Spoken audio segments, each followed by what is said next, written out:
ओम श्री महालक्ष्मी नमः। आप सभी को महालक्ष्मी व्रत की ढेर सारी शुभकामनाएं।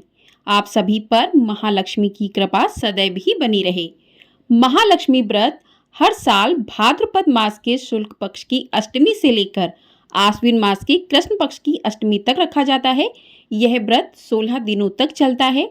तो जो भी भक्त इन 16 दिनों में महालक्ष्मी का पूजन करके उनका व्रत करते हैं तो उनके घर में अपार धन संपत्ति आती है, सुख समृद्धि का वास होता है, धन धान्य भरा रहता है। तो साल 2024 में यह व्रत 11 सितंबर राधा अष्टमी के दिन से शुरू हुआ था और जिसका समापन 24 सितंबर को होने जा रहा है।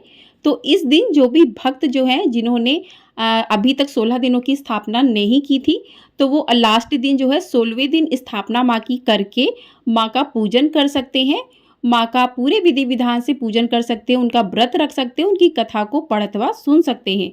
तो आज की वीडियो में हम सुनेंगे चोल देवी व चिल्ल देवी की कथा। तो आप सभी लोग वीडियो में बने रहिएगा और वीडियो को पूरा ज़रूर देखिएगा। चलिए कथा को शुरू करते हैं। उससे पहले महालक्ष्मी का ध्यान करते हैं। बोलिए माता लक्ष्मी की जय। आइए कथा प्रारंभ करते हैं। एक समय धर्मराज युधिष्ठिर ने श्री कृष्ण भगवान को प्रसन्न चित्त देखकर कहा कि हे त्रिलोकीनाथ, समस्त ऐश्वर्य के स्वामी, आप कृपया करके कोई ऐसा व्रत बतलाइए जो सभी व्रतों से श्रेष्ठ एवं ऐश्वर्य सुख देने वाला हो। व्रत को करके मनुष्य नाना प्रकार के सुख, स्त्री पुत्र, आयु, महल, हाथी घोड़ा आदि का फल भोग सके। तभी श्री कृष्ण बोले कि हे राजन सुनो, सतयुग में जब वृत्तासुर आदि असुरों ने स्वर्गलोक पर अपना अधिकार कर लिया तब दुखी हो इंद्र ने ऐसा ही प्रश्न देवर्षि नारद जी से पूछा था। यह सुनकर नारद जी बोले, हे देवराज इंद्र, मैं तुमको एक ऐसा उपाय बताता हूँ जो सर्व मंगलकारी है। इस विषय में एक वृतांत सुनो। प्राचीन काल में एक बहुत सुंदर अपूर्व नगर था। वहाँ की भूमि बड़ी ही रमणीक थी। तरह तरह के रत्नों से विभूषित भूमि एवं पर्वत थे। यहाँ सुंदर चंचल नेत्रों वाली स्त्रियों के बाण रूपी कटाक्ष से कामदेव तीनों लोकों को वश में करता था। उस नगर में चारों पदार्थ धर्म, अर्थ, काम, मोक्ष थे।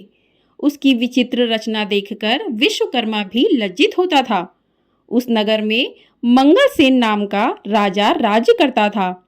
उसकी चिल्ल देवी और चोल देवी नामक दो रानियां थीं।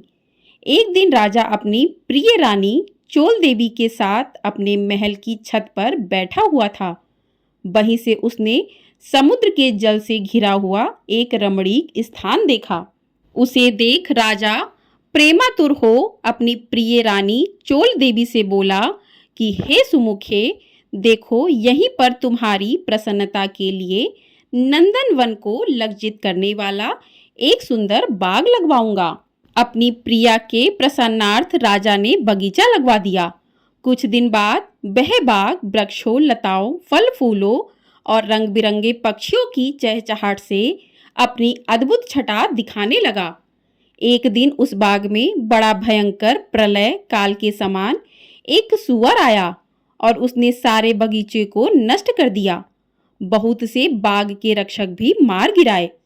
कुछ रक्षक उसके भय से व्याकुल हो अपनी जान बचा राजा के पास पहुंचे और राजा से सारा हाल कहा। यह सुनकर राजा बड़ा कुपित हुआ और सेना से बोला, तुम शीघ्र वहां जाकर उस भयंकर सुअर को मार डालो। राजा की आज्ञा पाकर सेना चल दी और घोड़े पर बैठकर राजा भी चल दिया। चारों ओर से बगीचे को घेरकर राजा ने सैनिकों से कहा, जिस मार्ग से सुअर निकलकर भाग जाएगा और उस मार्ग का कोई भी रक्षक उसे ना मार सकेगा तो मैं उसका सिर काट डालूंगा। तथा बाग के चारों ओर राजा स्वयं अपना घोड़ा अड़ाकर खड़ा हो गया। देव योग से वह सुअर राजा से ही निकलकर भाग गया। राजा बड़ा लज्जित हुआ। घोड़े को चाबुक से मारता हुआ उसका पीछा करने लगा। पीछा करते करते वह सिंह, व्याघ्र आदि हिंसक जीवों से युक्त घोर जंगल में पहुंच गया। वहां ताल तमाल, हिताल, शाल, अर्जुन लता आदि के वृक्ष थे। राजा जंगल में चारों ओर देखने लगा। आगे चलकर सुअर राजा के सामने आया। राजा ने देखते ही उसको भाला मार दिया और भाला के लगते ही उस सुअर ने अपना शरीर छोड़ दिया। वह सुंदर गंधर्व शरीर धारण कर विमान में बैठ अपने लोक को जाते हुए राजा मंगलसेन से बोला कि हे पृथ्वीपति, आपका कल्याण हो। आपने मेरा उद्धार किया है। अब मैं आपको अपने शाप की कथा सुनाता हूँ। मैं चित्ररथ नाम का गंधर्व हूँ।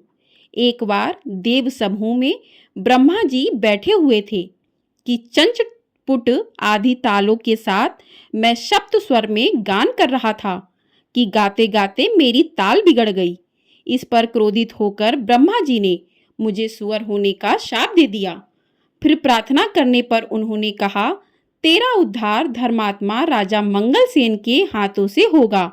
अतः मैं अधर्म योनि को छोड़कर अपने गंधर्व स्वरूप को प्राप्त हो गया हूँ।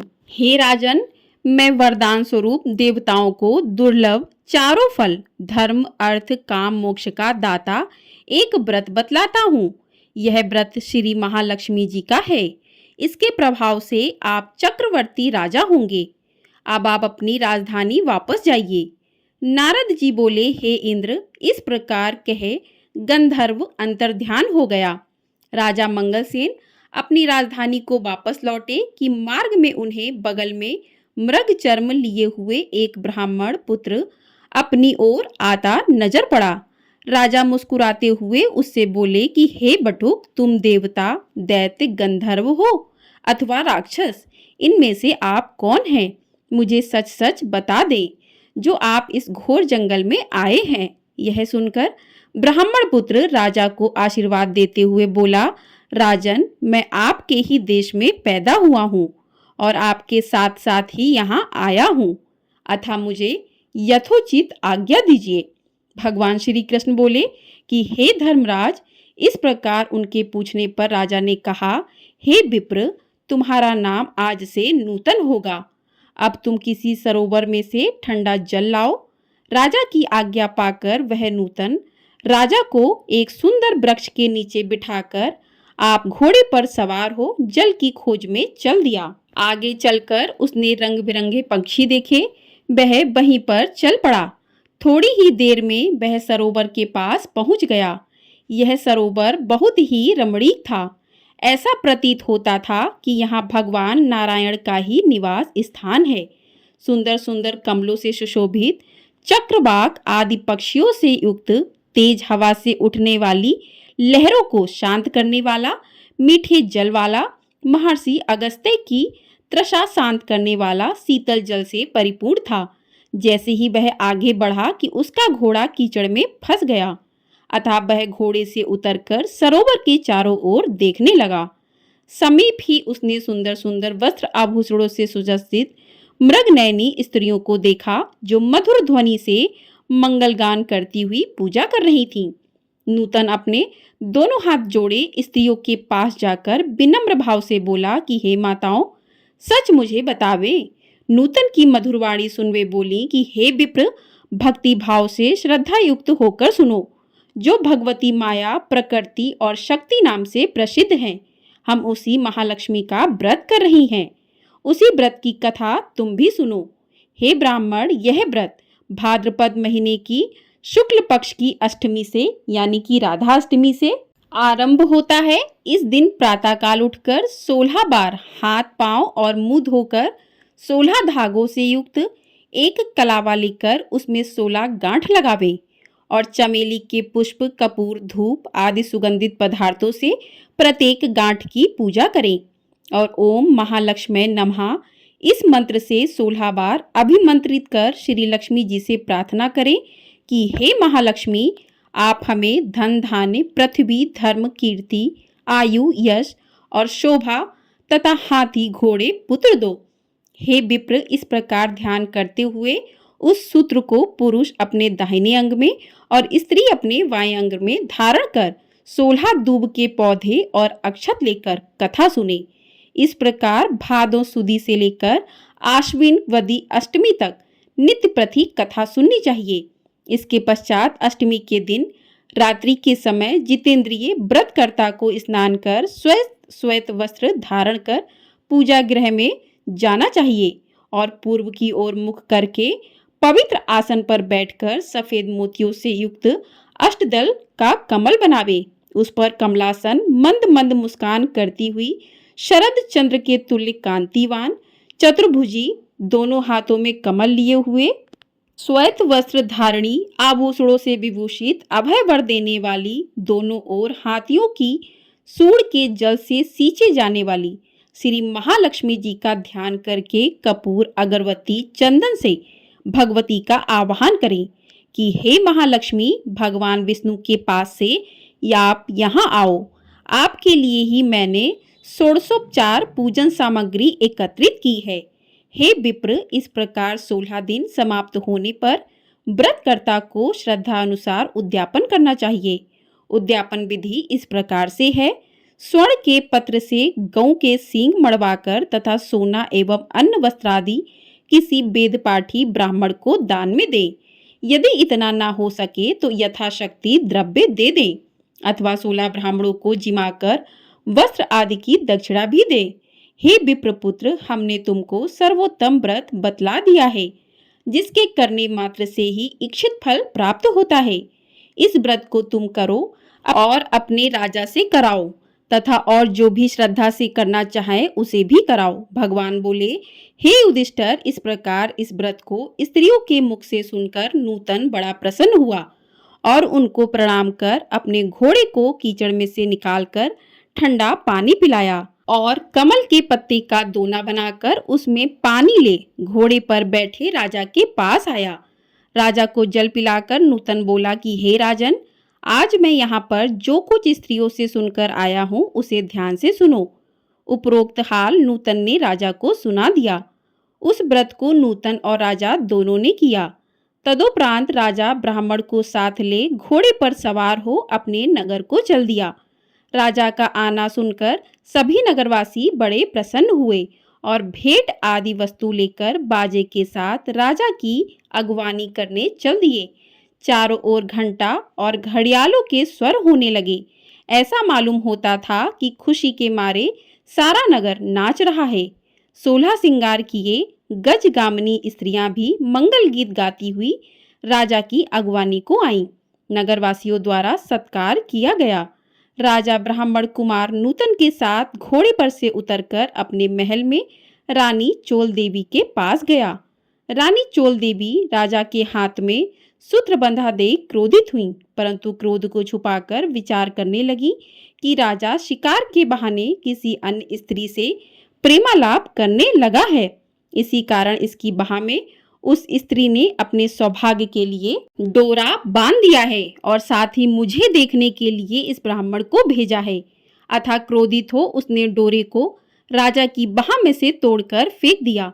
राजा उसकी करतूत ना समझ सका, क्योंकि वह सेवकों तथा मंत्रियों को जंगल का सारा हाल बता रहा था। उसी समय राजा की दूसरी रानी चिल्ल देवी की एक दासी राजा को देखने वहां आई। उसने भूमि पर पड़े उस डोरे को उठा लिया और उस ब्राह्मण से डोरे के बारे में सारा विवरण पूछा। दासी ने सारा विधान जानकर स्वामिन चिल्ल देवी से जाकर कहा और वह राजा का सूत्र भी दे दिया। रानी ने भी उसी समय नूतन को बुलावा भेजा और उसके बतलाए गए व्रत को विधान सहित करने लगी। भगवान बोले कि हे पांडु नंदन युधिष्ठिर, 1 वर्ष बीतने पर लक्ष्मी पूजन की याद आई।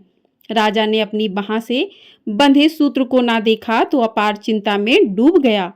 नूतन ने रानी चोल देवी द्वारा उसे तोड़े जाने का सारा हाल राजा को बता दिया। यह सुन राजा क्रोधित हो रानी चोल देवी से बोला, अरे दुर्बुद्धे, अब मैं तेरे महल में लक्ष्मी पूजन ना करके रानी चिल्ल देवी के महल में लक्ष्मी पूजन करूंगा। यह कह राजा चिल्ल देवी के महल को चला गया। इसी बीच लक्ष्मी जी बुढ़िया का रूप बनाकर परीक्षा लेने के लिए रानी चोल देवी के घर गईं। रानी चोल देवी उसका निरादर करते हुए बोली, अरे दुष्ट, तू कौन है? मेरे घर कैसे आई? चल भाग यहाँ से।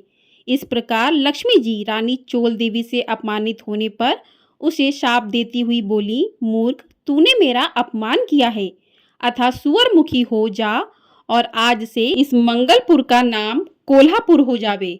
फिर वृद्धा रूप लक्ष्मी जी वहां से चलकर परीक्षा लेने के लिए चिल्ल देवी के महल में गईं। वहां रानी ने उसका बड़ा सम्मान किया। रानी से सम्मानित हो लक्ष्मी जी ने वृद्धा का रूप त्याग साक्षात अपना लक्ष्मी स्वरूप धारण कर लिया। यह देख रानी चिल्ल देवी ने लक्ष्मी जी को साष्टांग प्रणाम कर बड़े प्रेम से नाना प्रकार से उनका पूजन किया। भगवती लक्ष्मी चिल्ल देवी से प्रसन्न हो बोली कि हे चिल्ल देवी, मैं तुमसे बहुत प्रसन्न हूँ, मनचाहा वरदान मांग लो। चिल्ल देवी बोली कि हे सुरेश्वरी, कपलासन अम्बे, जो भी प्राणी इस व्रत को करें और जब तक चंद्र सूर्य आकाश में रहें तब तक आप उसके घर को संपूर्ण ऐश्वर्य से परिपूर्ण रखें, उसके घर में आप सदैव विराजमान रहें व मेरे पति सहित आपकी ये कथा सारी पृथ्वी पर विख्यात हो। हे धर्मराज, रानी से भगवती लक्ष्मी तथास्तु कहकर वहीं अंतर्ध्यान हो गईं। पश्चात राजा मंगल ने रानी चिल्ल देवी के साथ बड़ी ही श्रद्धा से पूजन व्रत किया। दुराचारिणी रानी चोल देवी ईर्ष्यावश होकर रानी चिल्ल देवी के महल में जाने लगी। वहां बैठे पहरेदारों ने उसे अंदर जाने से रोक दिया, क्योंकि लक्ष्मी जी के शाप के कारण वह सुअर के समान दिख रही थी।